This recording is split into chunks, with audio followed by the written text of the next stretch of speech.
साबिक सफी नगमाना हाशमी साहिबा ने भी हमें ज्वाइन किया है। इंडो पाक रिलेशंस को नगमाना साहिबा बड़ा क्लोजली मॉनिटर भी करती हैं। भारत ने सीज फायर तो मान ली है लेकिन शराइ से इनहिराफ कर दिया है, आगे प्रोग्रेस कैसे होगी? देखें, it is too early to say, क्योंकि पहले सबसे बड़ा इफ तो है कि हम किसी थर्ड कंट्री में बैठ के मुज़ाकरात शुरू करें। अभी तो यही नहीं तय पाया है कि जी ये मुज़ाकरात कहाँ होंगे। उसके बाद जाहिर सी बात है, इनके आपको TORs बनाने पड़ेंगे, अपनी अपनी पोजीशंस जो है उनको आपको डिटरमिन करना पड़ेगा, और उसके बाद फिर ये गुफ्तो शनीद का सिलसिला जारी होगा। अब जाहिर सी बात है, मोदी साहब का तो इस वक्त तो इंडिया को बहुत ज्यादा हिफत हुई है और उनका बहुत ही लॉस ऑफ फेस हुआ है, तो वो किसी ना किसी तरह थोड़ा सा अपना फेस सेविंग करने की कोशिश करेंगे।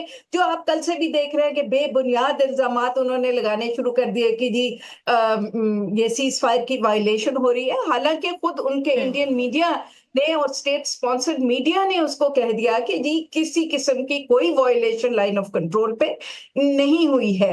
और हमने भी बहुत फर्मली कह दिया है कि जी वे टोटली कमिटेड। और इस वक्त जो उनका अपना एक स्ट्रेटेजिक पार्टनर है, जिसकी वजह से वो इतना घुमंड में है और उन्होंने वो सब कुछ उसको नेट सिक्योरिटी प्रोवाइडर के तौर पे भी प्रमोट कर रहे हैं, वही हैं जो जिन्होंने उसको आर्म टू द टीथ भी किया है to be the policeman of the reason.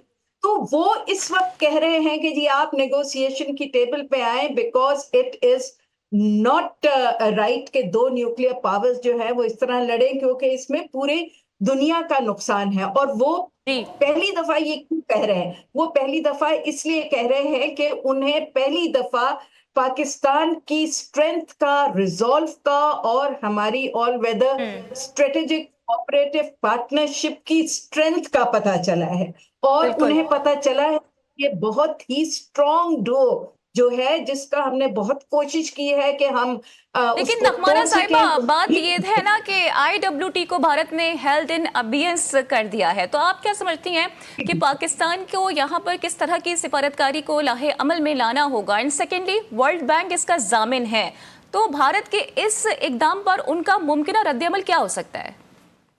देखिए जी, जो हमारे पोजीशन होगी, जो हमारा पेपर लिखा जाएगा, मैं तो अब जाहिर सी बात है सर्विस में नहीं हूं, तो मैं तो कंजेक्चर ही कर सकती हूँ या अपना ओपिनियन दे सकती हूँ। तो मेरे ख्याल से जो हमें हमें पेपर बनाना चाहिए नेगोशिएशंस के लिए, लॉन्ग टर्म स्टेबल पीस अगर हमें चाहिए और हमने रेजोल्यूशन चाहिए की तरफ जाना है, तो सबसे पहले और सबसे बड़ा प्रॉब्लम हमारा core issue of occupied Jammu and Kashmir है कि उस मसले का कोई हल हो और उस पे कॉम्प्रिहेंसिवली हम डिस्कशंस को आगे लेके जाए। उसका क्या हल करता है, that's an other debate all together. इसी नगमाना तरह साहिबा, अभी आपने कहा कि जाहिर है आप भी यही चाहेंगे कि जो कश्मीर इशू है वो रिजॉल्व हो।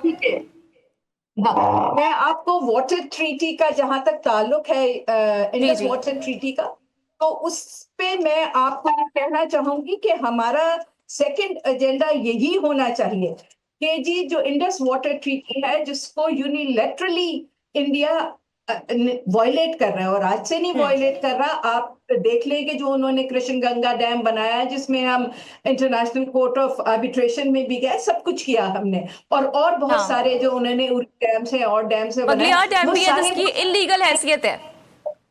इलीगल हैसियत है। दूसरे, ये हेल्ड इन अबेयंस हो ही नहीं सकती, मतलब इंडिया के कहने से तो नहीं हो जाए, because this is a treaty जिसमें दोनों पार्टीज को एग्री करना पड़ेगा कि इसका आगे क्या करना है। तो ये हमारी बिल्कुल टॉप प्रायोरिटीज में से नंबर 2 होनी चाहिए कि जी इसको बिल्कुल अपनी असली हालत में फुली ऑपरेशनल किया जाए और गारंटीज ली जाए इंडिया से कि ना वो मजीद आगे इस पे कोई डैम्स बनाएगा, और ऑलरेडी जो हमारा वो 19% पानी ये डैम्स बना के वो हमें कम दे रहा है, कि वो भी हमारा पूरा करे और आइंदा कभी किसी हालत में वो इस ट्रीटी को छेड़ ना सके। ये बहुत इंपॉर्टेंट है। और उसके अलावा हमें ये भी उस पे रखना होगा कि जी अब बहुत हो गई है, वी हैव हैड इनफ।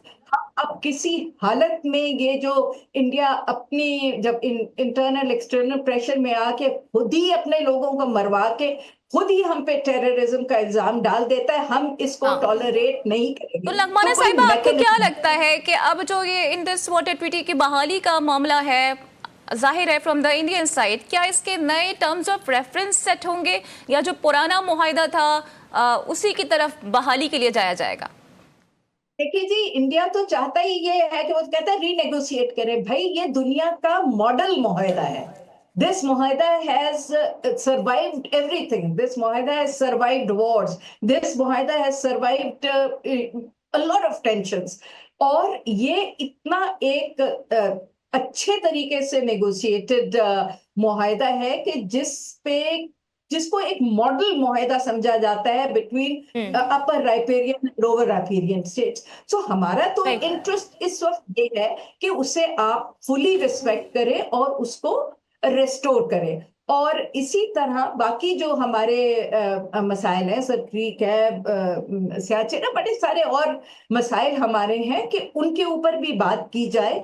और जैसे कॉम्प्रिहेंसिव डायलॉग हम सब चीजों को इकट्ठे लेके चलते थे, क्योंकि ये नहीं हो सकता कि चले जी जल्दी से अब इंडिया कहे कि जी आप ट्रेड खोल दे तो चलो जी फिर हम ट्रेड खोल दें और बाकी नहीं। एक कॉम्प्रिहेंसिव, अगर एक थर्ड पार्टी पड़ी है तो एक comprehensive resolution of all issues, जिसकी गारंटी जो है वो फिर जो इस उसमें केस में तो अमेरिकन प्रेसिडेंट ने कहा है कि जी मैं मीडिएट करने को और सर्विसेज देने को तैयार हूं। तो दे शुड देन उनके वो स्ट्रेटेजिक पार्टनर्स हैं इंडियंस के, उन पे लेकिन नगमाना साहिबा, ये भी economic- तो एक हकीकत है ना कि जब पाकिस्तान ने रिटेलिएशन अटैक किया तो उसके बाद ही ट्रंप ने इंटरवीन किया और दुनिया इस पर बात भी करी।